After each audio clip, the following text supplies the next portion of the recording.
Ketika anak duduk, ternyata prosesnya tidak sesederhana itu ya teman-teman. Ternyata banyak proses yang harus dilalui anak. Di sini banyak melibatkan otot-otot, otak, kaki, tulang, dan yang harus distimulasi oleh kita sebagai guru dan orang tua. Otak akan berperan mengirimkan perintah kepada otot pergelangan tangan, otot jari, otot kaki, mengkoordinasikan mata, kemudian memerintahkan sendi dan otot untuk bergerak, mengeliminasi distraksi. Berdiri pada satu kaki, melompat, mengayuh sepeda juga merupakan hal sederhana, namun sangat berpengaruh untuk perkembangan anak, untuk perkembangan otot kaki. Lagi ada kasus lempar tangkap bola. Ada anak yang bisa lempar tangkap bola, ada yang tidak bisa. Sekarang saya tanya, melempar dulu atau menangkap? Yang harus kita stimulasi anak-anak. Apa? Ada pendapat lain?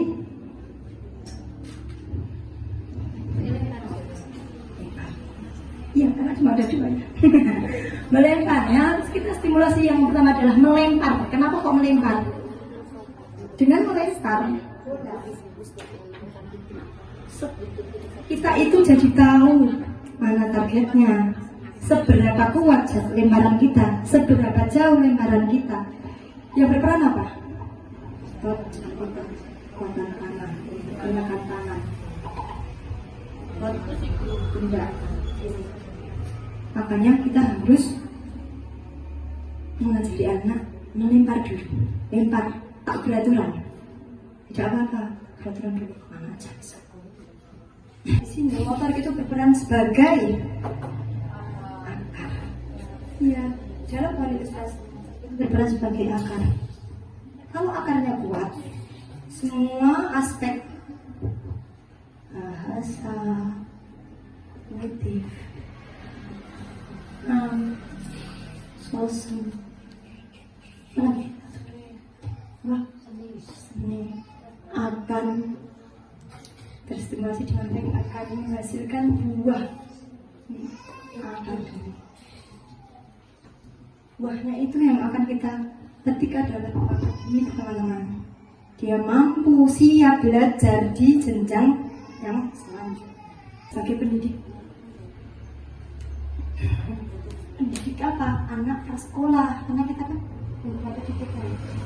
Apa aja? Yang pertama, ini bisa menjadi stimulasi berjalan dengan langkah kaki selang-seling. Seling. Berjalan mantap, maju, mundur, ke samping, berjinjit, melompat, meloncat. Nah, meloncat itu satu kaki. Ya, naik turun tangga, bermain tebak-tebakan binatang sambil jalan, berjalan melintasi halang rintang. Kasihlah halang rintang di depan anak-anak. Anak suruh lari, suruh melewati itu. Misalkan kursi terbalik, benda apapun bisa. Teko, apa yang akan diusahakan yang aman. Atau ring, ban, kotak, bekas, sepeda, motor apa. Di dalam suatu ruangan itu ada banyak halang rintang. Boleh anak bisa melewati itu tanpa menyentuh. Betul. Itu yang mudah ingat ini ya teman-teman. Belajar menghentakkan kaki. Ke bagian stimulus.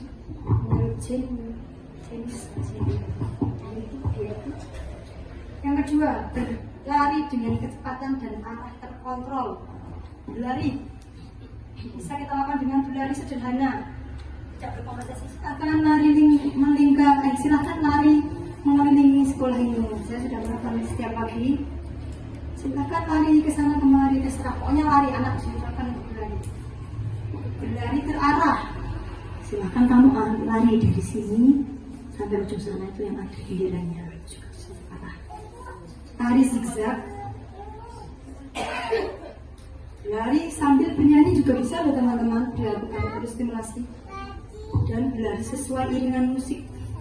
Sedangkan kita ada musiknya keras, maka larinya harus cepat.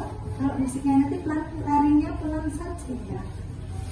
Itu basis perkembangan, dasar atau landasan dari perkembangan gitu ya. Artinya bahwa fisik, tumbuh itu kan perkembangan fisik ya. Tumbuh itu perkembangan fisik. Itu sangat penting sebagai landasan dari setiap perkembangan yang pohon ini. Bagaimana sosoknya, bagaimana seninya, bagaimana kognitifnya, itu sangat penting sekali dan ini sangat bagus gitu ya. Besok digambar ulang ya Mbak Risma ya. Ini kolaborasi yang sangat bagus begitu ya, luar biasa. Tadi sudah berbicara mengenai stimulus untuk anak-anak kita sebagai rangkaian akhir dari acara ini. Rajin, mari kita bergembira, rajin, sekarang tangannya gerakkan tanganmu, rajin, ayo kita gerakkan bersama, rajin, mari kita bergembira, rajin.